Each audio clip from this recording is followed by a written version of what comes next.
আছে হ্যাঁ মেরে আজ সকাল সকাল ঘুম থেকে উঠে গেছিলাম। হাজব্যান্ড ওষুধ চিনিও দিয়েছি।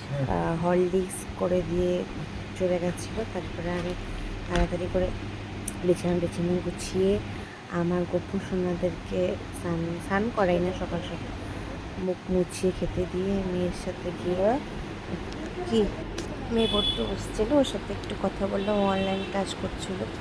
আজকে একটু ওর ঘুম থেকে উঠতেও দেরি হয়েছিল, তো ঘুম থেকে উঠে ও অনলাইন ক্লাসটা স্টার্ট করেছে। আমিও আজকে স্কুলের জন্য রেডি হয়ে গেছিলাম, যেহেতু আমার স্কুল এখন ছুটি আছে। তবু আজকে আমি গেছিলাম স্কুলে, কিছু কাজ ছিল। তো হালকা করে ব্রেকফাস্ট করে এবার আমি ওয়েট করছিলাম গাড়ির জন্য, গাড়ি এলে বেরোবো। তো ওয়েট করতে করতে বেশ অনেকটাই বেজে যাচ্ছিলো, হঠাৎ রাগও হচ্ছিলো। তারপর স্কুলে গেলাম, গিয়েই দেখি অ্যাডমিশনের জন্য এক ভদ্রলোক এসেছেন। তো ভদ্রলোকের কথাটা খুব ভালো লাগলো।